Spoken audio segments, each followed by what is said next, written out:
कारोबारी विनोद सिंह के सीलबंद दफ्तर को ईडी ने खोल दिया और दफ्तर खुलने के बाद ईडी की जांच शुरू हो गई है। बुधवार को जब विनोद सिंह के ठिकानों पर छापेमारी की गई तो ईडी द्वारा ही विनोद सिंह के दफ्तर को सील कर दिया गया था। आज शाम करीब 5 बजे ईडी के 6 अधिकारी अचानक सुरक्षा कर्मियों के साथ रोसपा टावर स्थित विनोद सिंह के कार्यालय पहुंचे, जहां सील हटाकर कार्यालय खोला गया।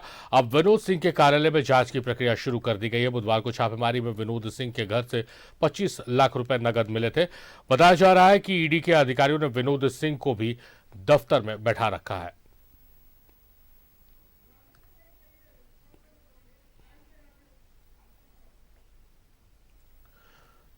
तो हमारे सहयोगी राजेश इस वक्त लाइव जुड़े हुए हैं हमारे साथ रोसपा टावर से, सीधे उनका रुख करते हैं।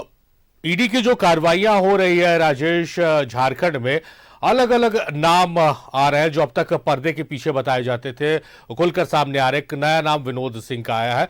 कल ईडी की छापेमारी के दौरान दफ्तर को सील कर दिया गया था। आज दफ्तर खोलकर जांच शुरू की गई और विनोद सिंह भी संभवतः कार्यालय में है ईडी के अधिकारियों के साथ। क्या कुछ अंदर से जानकारी निकलकर सामने आ पा रही है? देखिए, जांच पड़ताल अभी जारी है और यही दफ्तर है इनका रोसपा टावर में। आप देखिए, ये सेकेंड फ्लोर पर है। ग्रिड्स कंसल्टेंट्स ग्राफिकल ये आर्किटेक्ट है बेसिकली, और लेकिन कहा जाता है कि सत्ता के जो शीर्ष पर लोग हैं उनसे बड़े करीबी संबंध रहे हैं। तो इसमें यहाँ पर अभी जांच चल रही है। देखिए, ये पुलिस फोर्स है, अंदर में शटर जो आधा थोड़ा गिरा हुआ है, अंदर में भी फोर्स है और ईडी के अधिकारी हैं, वो सभी लोग यहाँ पर जांच पड़ताल कर रहे हैं। ऐसा लग रहा है कि जो कंप्यूटर है, हार्ड डिस्क है, उनकी जांच हो रही है और जो इनपुट्स है उसको खंगाला जा रहा है। और जहां तक जो चीजें इनके पास इंटेलिजेंस के तौर पर इनपुट्स होती है ईडी के पास पहले से, उसको मिलाया जाता है कि क्या इनके पास क्या चीज है और क्या ये कह रहे हैं क्या नहीं है। तो ये मिलाकर देखा जा रहा है। तो मुझे लगता है 4-5 अधिकारियों की टीम यहाँ पर है और अंदर में ये लोग लगभग 3 बजे से, ये ऐसी जानकारी मिली कि 3 बजे अपराह्न से यहाँ पर विनोद कुमार सिंह भी यहाँ पर बैठे हुए, उन्हीं का दफ्तर, क्योंकि कल यह सील कर दिया गया था और आज उन्हें लेकर आया गया, सील खोला गया, फिर वो अंदर में है, अधिकारी भी अंदर है, पूछताछ भी चल रही है और पूरी जानकारी ली जा रही है कि वो क्या कर रहे, कौन कौन से काम करते हैं, क्या कंस्ट्रक्शन क्षेत्र में काम है, क्या आर्किटेक्चरल काम है। और इनके पास जो अपने जैसा आपके बताया कि कल कैश मिले हैं, तो उसके संबंध में भी जानकारी ली जा रही है।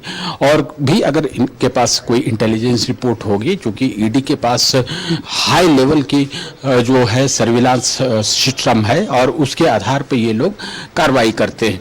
कहीं भी कोई मूवमेंट है नहीं है, ये मानिए कि कुछ बड़ी कार्रवाई का संकेत है। और अभी ये चल ही रहा है, मुझे लगता है कि 7-8 घंटे के लगभग के ये कार्रवाई चल रही है। तो कल भी हुई और आज भी हुई, तो संभवतः कोई एक नतीजे पर ईडी के अधिकारी पहुंचने का प्रयास करेंगे। बहुत सारे डॉक्यूमेंट्स कैश के साथ मिले राजेश, और विनोद सिंह के घर से भी मिले हैं और कार्यालय को सील किया गया, कार्यालय में ईडी के अधिकारी पहुंचे हुए।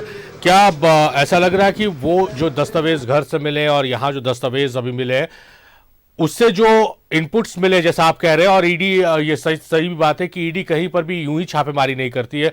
स्ट्रांग इनपुट्स ईडी के हाथ में रहते हैं तो उस पर होमवर्क कर कर छापेमारी की जाती है।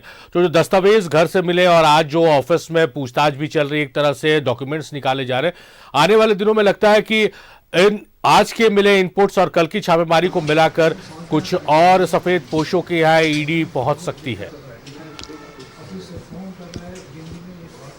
बिल्कुल पहुंच सकती है। आप देखा कि आरंभ से आप देख रहे हैं, हम लोग सभी देख रहे हैं कि मई 2022 से जो ईडी की एक क्रमवार जो रेड्स होने लगी, कार्रवाई होने लगी, उसके बाद आपने देखा कि मुख्यमंत्री तक को बुलाया गया, उसके बाद कई अधिकारी जेल चले गए।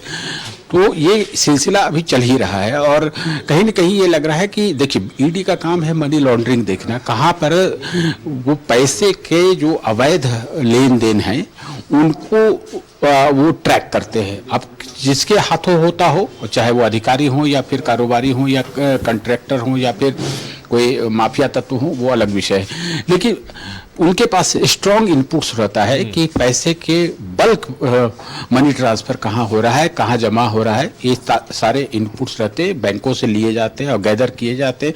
और आपको बता दें कि यहाँ पर ईडी के पास बहुत हाई लेवल के सर्विलांस सिस्टम काम करते हैं पूरे देश में, ताकि एक एक चीज की जानकारी उनके पास होती रहती है और मिलती रहती है। और कुछ एजेंसियों के जो अपने कोऑर्डिनेटिंग एजेंसीज होती है, जैसे मान लीजिए ईडी के बारे में हम कहें कि बैंक जो है, बैंकों को ये दायित्व मिलता है कि अगर कहीं कोई बल्क में अमाउंट कहीं मूव करता है या ट्रांजैक्शंस होते हैं तो वो उसके बारे में जानकारी शेयर करते हैं इनकम टैक्स डिपार्टमेंट का। और ईडी भी उनकी चीज़ों को देखता रहता है कि कहाँ पर एक अनावश्यक तरीके से या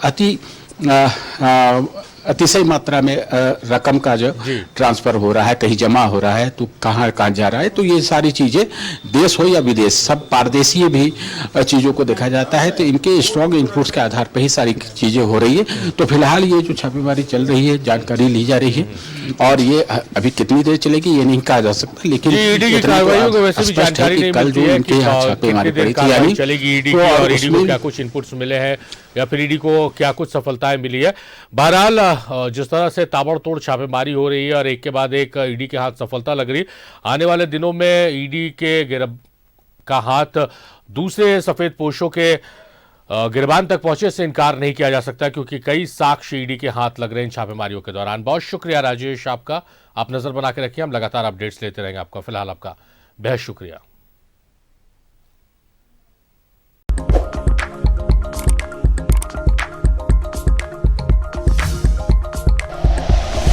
like and share videos, subscribe करें हमारा चैनल और प्रेस करें बेल आइकॉन। न्यूज़ 11 भारत, सच है तो दिखेगा।